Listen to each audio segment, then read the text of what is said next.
Hello students, welcome back to Snooper classes. Students, आज इस video में हम क्लास 9th का 8th चैप्टर जो है जर्नी इनसाइड द एटम के सभी क्वेश्चन आंसर्स को आज इस वीडियो में हम कवर करने वाले हैं। ये क्वेश्चंस हमें दिए हैं बुक के पेज नंबर 158 के ऊपर रिवाइज, रिफ्लेक्ट एंड रिफाइन के पोर्शन में। पहले क्वेश्चन में हमें कुछ स्टेटमेंट्स दी हुई है एंड हमें बताना है कि यहाँ पर कौन से स्टेटमेंट्स करेक्ट हैं एंड कौन से इनकरेक्ट हैं based on the context of Ernest Rutherford's gold foil experiment. तो रदरफोर्ड का जो मॉडल है उसके बेसिस पर 4 स्टेटमेंट्स में से हमारे पास कुछ स्टेटमेंट्स रॉन्ग है, हमें उसको रॉन्ग को एंड राइट को आइडेंटिफाई करना है। पहली स्टेटमेंट है the experiment clearly showed the existence of neutrons in the nucleus. So this is a wrong option because neutron was not discovered by Rutherford Goldfoil experiment. It only showed that the atoms has a small, dense, positively charged center जिसे हम nucleus कहते हैं। तो आखिर neutron discover किसने किया था? So neutron was discovered by James Chadwick sir, जो उन्होंने डिस्कवर किया था 1932 में। सेकेंड ऑप्शन है the results disapproved the plum pudding model and lead to the idea of nucleus at the centre of atom. बिल्कुल करेक्ट। जो J Thomson का experiment था जिसमें उन्होंने प्लम पुडिंग मॉडल को प्रेजेंट किया था, इस रदरफोर्ड के एक्सपेरिमेंट ने उसको बिल्कुल ही नकारा है एंड उसने बताया कि जो सेंटर है वो बना होता है पॉजिटिवली चार्ज में एंड जो इलेक्ट्रॉन्स होते हैं वो आउटर साइड में स्प्रेड आउट होते हैं। थर्ड स्टेटमेंट है the large deflection of few alpha particles indicated that most of the mass of an atom and positive charge are packed into a tiny centre. बिल्कुल correct option है। Few alpha particles were deflected through large angles. बहुत कम ही ऐसे particles थे जो बहुत large angles में reflect हो रहे थे एंड ऑलमोस्ट 0.01% जो है वो रिफ्लेक्ट बैक होते थे। So this showed that the most of the mass and positive charge are concentrated in tiny dense centre जिसे हम न्यूक्लियस कहते हैं। हमारी लास्ट ऑप्शन है the way alpha particles were deflected showed that electron move around the nucleus. बिल्कुल भी नहीं। देखिए, जो उनका इलेक्ट्रॉन का मूवमेंट था वो उन्होंने कभी भी क्लियरली आइडेंटिफाई नहीं किया। Secondly, the alpha particles were deflected. तो क्या वो डिफ्लेक्शन इलेक्ट्रॉन्स के कारण हो रही थी? इस स्टेटमेंट में वही कहा है, क्या डिफ्लेक्शन जो है वो इलेक्ट्रॉन्स के कारण हो रहे थे? बिल्कुल भी नहीं। Deflection was due to the positively charge particle जो कहाँ सिचुएटेड थे? सेंटर ऑफ द एटम में सिचुएटेड थे। तो हमारे पास only second and third option यहाँ पर करेक्ट है। इसके बाद हमारा सेकंड क्वेश्चन भी स्टेटमेंट टाइप क्वेश्चन है, बट इस टाइम हमें करेक्ट एंड इनकरेक्ट आइडेंटिफाई करना है based on Bohr's atomic model. तो पहली स्टेटमेंट क्या है? बोहर्स एटॉमिक मॉडल ने कहा कि electrons loose energy while moving in a fixed orbit and slowly fall into the nucleus.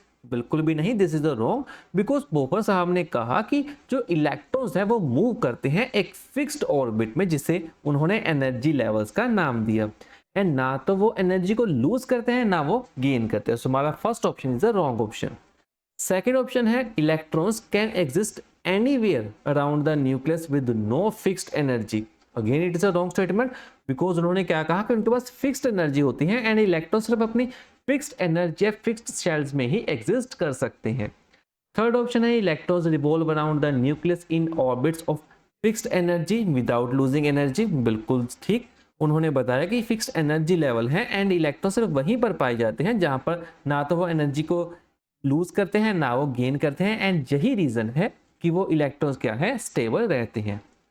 Last option है electrons can be found between energy levels as they move around the nucleus. बिल्कुल भी नहीं। हमें जो bore साहब ने बताया उन्होंने कहा कि इलेक्ट्रॉन्स पाए जाएंगे सिर्फ होल नंबर्स में। होल नंबर्स का क्या मतलब है कि या तो वो फर्स्ट शेल में होंगे या फिर वो सेकंड शेल में होंगे या फिर वो थर्ड शेल में होंगे या जिसे हम कह सकते हैं KLMM शेल में होंगे। हम इन दोनों के बीच में ऐसा नहीं कह सकते कि 1.5 नंबर शेल में 2.2 नंबर शेल में वो एग्जिस्ट करेंगे। तो हमारा third option is the correct option in this question. चलिए बढ़ते हैं हमारे थर्ड क्वेश्चन में, जिसमें कहा है the composition of nuclei of 3 atomic species X, Y and Z are given as follows. तो हमारे पास ये 3 एटम्स हैं एंड साथ ही में हमारे पास उनके number of protons and neutrons भी दिए हुए हैं। हमें क्वेश्चन में आइडेंटिफाई करना है the relationship between Y and Z। देखो, इस क्वेश्चन को सॉल्व करने के लिए हमारे पास 2 कॉन्सेप्ट्स का क्लियर होना बहुत जरूरी है। सबसे पहला है आइसोटोप्स, दूसरा है हमारे पास आइसोबार्स। देखो आइसोटोप्स वो दो एलिमेंट्स है जिसके नंबर ऑफ प्रोटॉन्स, या जिसे हम कह सकते हैं उसका एटॉमिक नंबर क्या हो, सेम हो। दो डिफरेंट एटम्स का एटॉमिक नंबर या नंबर ऑफ प्रोटॉन सेम हो तब हम उसे कहते हैं it is an isotope. Isobar क्या होते हैं, जब दो डिफरेंट एलिमेंट्स का मास नंबर क्या हो, सेम हो। तो मास नंबर इज सेम। तो इस क्वेश्चन में देखो y एंड z के बीच का रिलेशन, y एंड z दोनों में नंबर ऑफ प्रोटॉन्स क्या है, सेम है, एंड अगर नंबर ऑफ प्रोटॉन सेम है so these both are the isotopes. Second question है हमारे पास, रिलेशनशिप बताना है हमें z एंड x का। देखो हमारे पास ये x है एंड ये हमारे पास z है, तो दीज आर द आइसोबार्स। अब आइसोबार्स कैसे, देखो आइसोबार्स का क्या मतलब है कि number of mass, total mass जो है वो सेम होना चाहिए।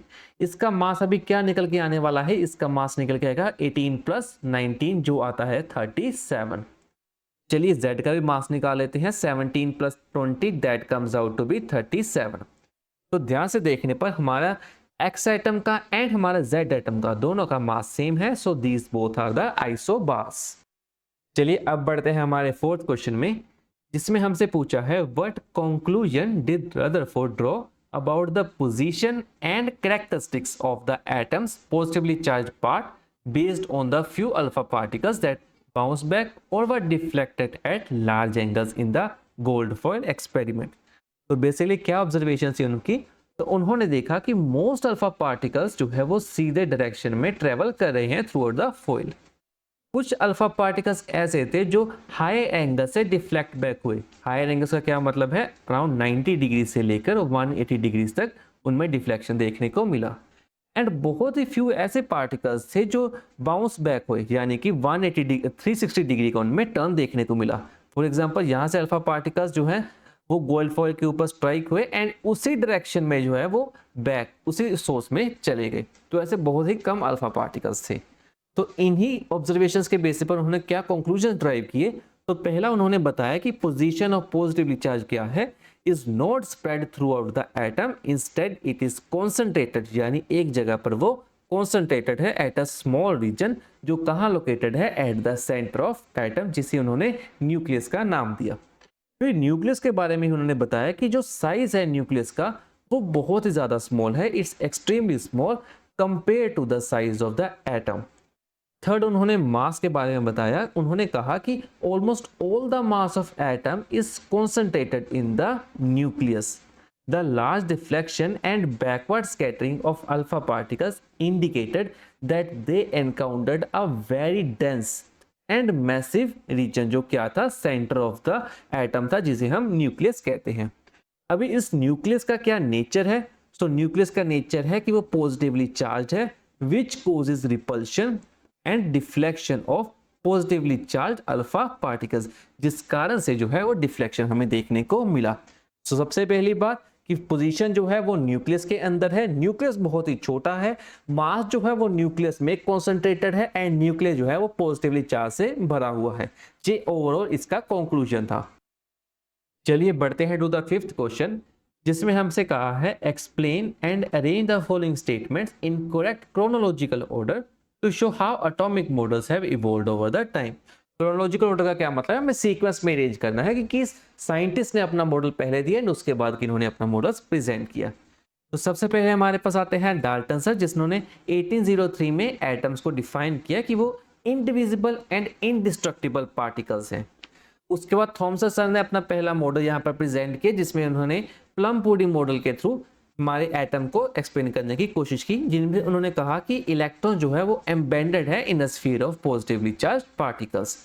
वहीं पर रदरफोर्ड ने इनके एक्सपेरिमेंट को यहाँ पर रॉन्ग प्रूव किया एंड रदरफोर्ड ने अपना ही एक मॉडल प्रेजेंट किया, जिसमें उन्होंने कहा कि मोस्ट ऑफ द मास जो है वो सेंटर ऑफ द एटम में लोकेटेड है एंड इलेक्ट्रॉन्स उसके अराउंड रिवॉल्व करते हैं। हाउएवर रदरफोर्ड ये एक्सप्लेन नहीं कर पाए कि इलेक्ट्रॉन्स स्टेबल कैसे हैं एंड क्यों इस न्यूक्लियस के अराउंड वो रिवॉल्व कर रहे हैं, जिसकी लिमिटेशन को पूरा किया बोहर साहब के इस एक्सपेरिमेंट ने, जिसमें उन्होंने कहा कि इलेक्ट्रॉन्स मूव करते हैं in a fixed orbit, fixed energy shells में मूव करते हैं अराउंड द न्यूक्लियस, जिसमें उनके पास डेफिनेट एनर्जी प्रेजेंट होती है। सो फर्स्ट एक्सपेरिमेंट था बाय द डाल्टन, सेकंड था थॉमसन एंड थर्ड था रदरफोर्ड, लास्ट दिया गया है बोहर के थ्रू। चलिए बढ़ते हैं टू द सिक्स्थ क्वेश्चन, जिसमें हमसे पूछा है electrons move around the nucleus in orbits, why do they not fly away from the atom, explain what keeps them attracted to the nucleus. तो ये जो इलेक्ट्रॉन है हमें पता है एक फिक्स ऑर्बिट में इस न्यूक्लियस के अराउंड रिवॉल्व करता है। तो क्वेश्चन में पूछा है कि ये फ्लाई अवे क्यों नहीं करता, यानी दूर क्यों नहीं भाग जाता। तो इसका रीजन छुपा है इसके इलेक्ट्रोस्टैटिक फोर्स ऑफ अट्रैक्शन में। देखो जो इलेक्ट्रॉन्स हैं वो नेगेटिवली चार्ज पार्टिकल्स हैं, वहीं पर जो न्यूक्लियस है वो पॉजिटिवली चार्ज है because of the presence of protons. तो due to the electrostatic force of attraction जो क्या करता है अपोजिट चार्जेस को आपस में अट्रैक्ट करवाता है, electrons are attracted towards the nucleus.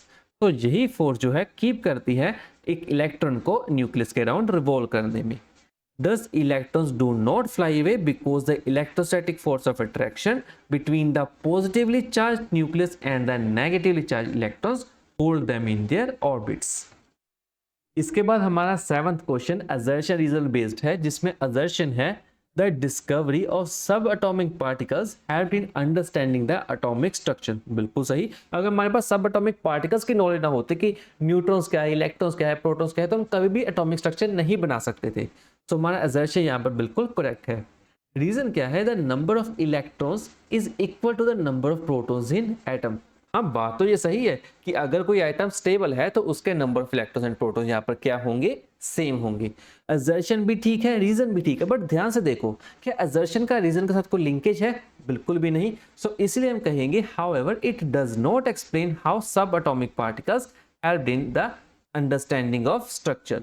तो हमारे असर्शंस ठीक है, रीजन भी ठीक है, but reason is not the correct explanation of A, इसलिए हमारे पास सेकंड ऑप्शन यहाँ पर करेक्ट है। इसके बाद स्टूडेंट्स हमारे पास एट्थ क्वेश्चन है, magnesium is essential for many biological processes including muscle contraction. For an atom of magnesium with mass number 24 and atomic number 12 determine the number of protons, neutrons and electrons and also illustrate the arrangement of electrons in magnesium atom। देखो जो हमारे पास दो details हैं हमने उसको एक slide में यहाँ पर निकाल लिया। एटॉमिक नंबर क्वेश्चन में दिया है 12 एंड मास नंबर दिया है 24। नंबर ऑफ प्रोटॉन्स क्या होते हैं हमने अभी डिस्कस किया, number of protons is equal to atomic number, and atomic number क्या क्वेश्चन में दिया है 12, तो हमारे पास नंबर ऑफ प्रोटॉन्स भी क्या बन जाएंगे 12। सेकेंड पार्ट में क्या पूछा है, find the number of neutrons. देखो न्यूट्रॉन्स क्या होते हैं, टोटल मास में से हमें एटॉमिक नंबर को माइनस करना है। तो हमारे पास मास नंबर है 24 एंड एटॉमिक नंबर है 12। तो आफ्टर माइनस देन हमारे पास सब्ट्रैक्शन के बाद हमारे पास 12 आ जाता है उसका number of neutrons. Third part में हमसे पूछा है find the number of electrons. देखिए एक न्यूट्रल एटम है तो उसके number of protons and number of electrons यहाँ पर सेम होंगे। तो रीजन भी नंबर ऑफ प्रोटॉन्स हमारे पास 12 थे, तो नंबर ऑफ न्यूट्रॉन भी क्या होंगे 12 होंगे अगर वो एक न्यूट्रल एटम है।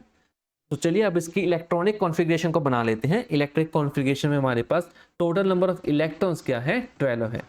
हमें 12 इलेक्ट्रॉन को बहुत साहब के मॉडल के हिसाब से यहाँ पर अरेंज करना है। हम कैसे अरेंज करेंगे, 3 शेल्स में, K, L and M shells में हम यहाँ पर अरेंज करने वाले हैं।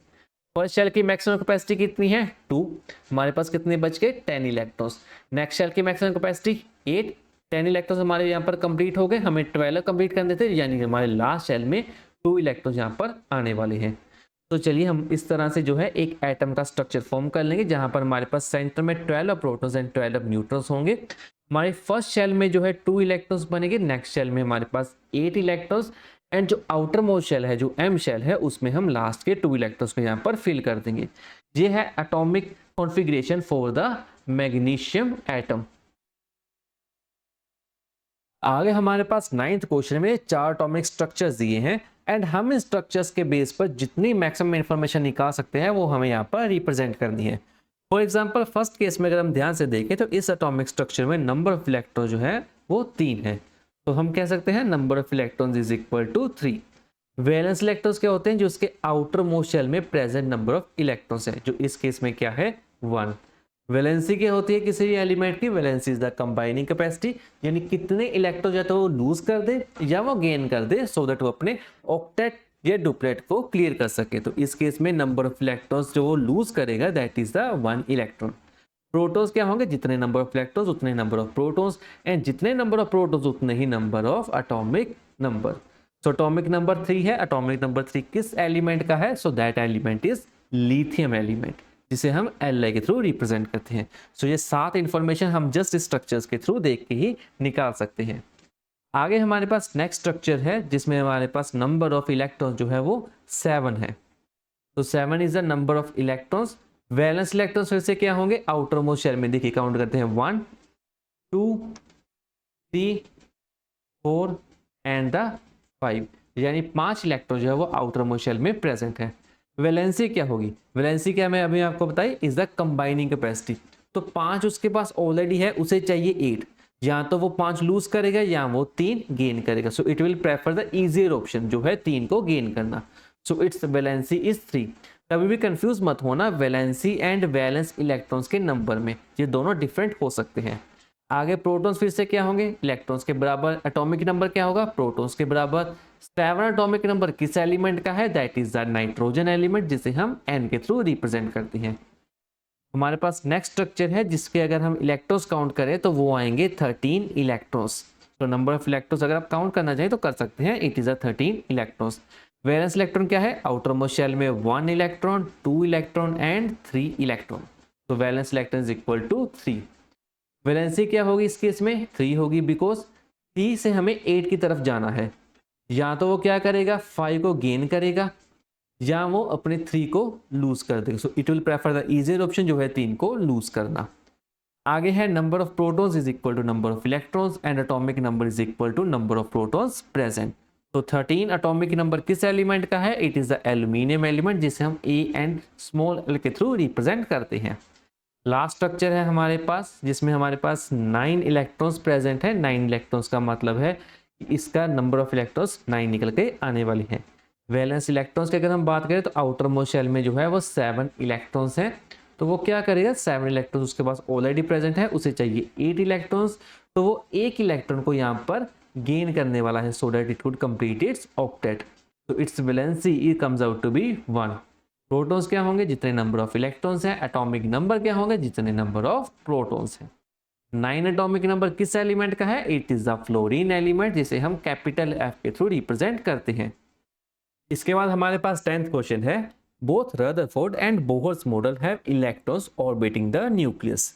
Why did Rutherford's model fail to explain atomic stability while Bohr's model succeeded? देखो रदरफोर्ड मॉडल की जो लिमिटेशन है वो हमें देखने को मिलती है फ्रॉम द क्लासिकल फिजिक्स, जिसमें उन्होंने कहा कि अ मूविंग इलेक्ट्रॉन जो चार्ज्ड पार्टिकल है should continuously lose energy in form of radiation. Because electron जो है वो कॉन्टिन्यूसली रिवॉल्व कर रहा है तो उसे किसी तरह की कोई एनर्जी चाहिए होगी। जैसे जैसे उसकी एनर्जी रिड्यूस होती जाएगी, जैसे जैसे उसकी एनर्जी रिड्यूस होगी, वो न्यूक्लियस के अंदर कोलैप्स कर जाएगा according to classical physics. And ये फिनोमिना बहुत ही ज़्यादा फास्ट स्पीड में होगा। एंड अगर ये फिनोमिना हो रहा है तो वो तो जो एटम है वो स्टेबल कभी हो ही नहीं सकता, बिकॉज उसके इलेक्ट्रॉन जो है कॉन्टिन्यूसली न्यूक्लियस के अंदर मर्ज होते जाएंगे। So as a result, the electron would lose the energy and the orbit would shrink. तो orbit जो है वो खत्म हो जाएगा because electron ही चले गए उसमें से। Eventually it would fall into the nucleus. इसका मतलब है which does not happen in reality. ये reality में नहीं होता, therefore Rutherford model could not explain the stability of atom. But Bohr साहब ने क्या कहा? बोहर साहब ने कहा कि इलेक्ट्रॉन्स मूव करते हैं in a circular orbits and उनके पास फिक्स्ड एनर्जी होती है, जिसे उन्होंने कहा फिक्स्ड लेवल या फिर एनर्जी शेल्स। तो एक फिक्स्ड ऑर्बिट है जिसमें ना तो वो एनर्जी को लूज करेंगे ना ही वो गेन करेंगे। ना लूज करने वाले हैं इलेक्ट्रॉन्स, ना गेन करने वाले हैं। एंड एनर्जी इज एमिटेड और absorbed only when electrons jump from one orbit to another. तो अगर इलेक्ट्रॉन्स जंप करेंगे भी तो उससे या तो एनर्जी रिलीज होगी या गेन होगी, यानी तब वो एटम स्टेबल नहीं रहेगा। इन द नॉर्मल केस जो इलेक्ट्रॉन्स है वो अपने फिक्स्ड एनर्जी शेल्स में, फिक्स्ड ऑर्बिट्स में ही रोटेट करता रहेगा।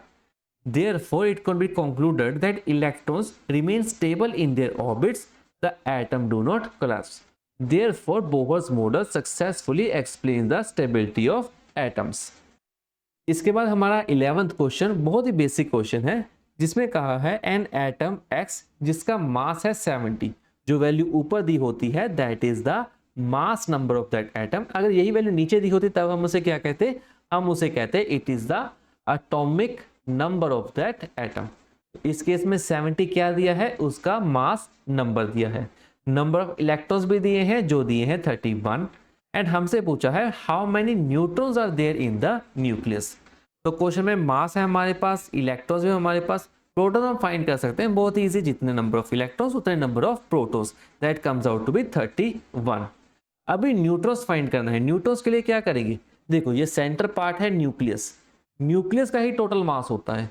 जो भी मास एक एटम का होता है it is all due to its nucleus.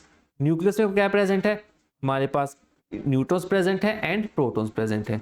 तो हम क्या करेंगे, इस टोटल मास में से जो सेंटर का मास है उसमें से हम नंबर ऑफ प्रोटॉन्स को यहाँ पर डिडक्ट कर देंगे, यानी 70 minus 31 that comes out to be 39। ये 39 क्या है, it is the number of neutrons present in the nucleus. फिर है हमारे पास 12th क्वेश्चन में an atom has 79 protons and a mass number of 197।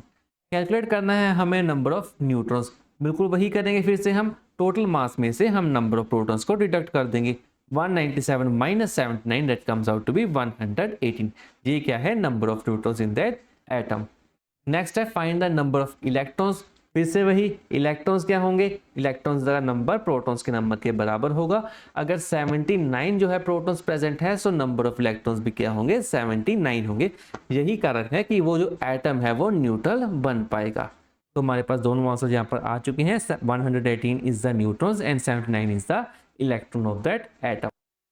इसके बाद 13th क्वेश्चन एक टेबल बेस्ड क्वेश्चन है, जिसमें कुछ वैल्यूज हमारे पास प्रोवाइडेड हैं एंड बाकी की वैल्यूज को हमें यहाँ पर फाइंड करना है। फॉर एग्जाम्पल फर्स्ट पार्ट में एटॉमिक नंबर दिया हुआ है 5 एंड नंबर ऑफ न्यूट्रॉन्स दिए हुए हैं 6।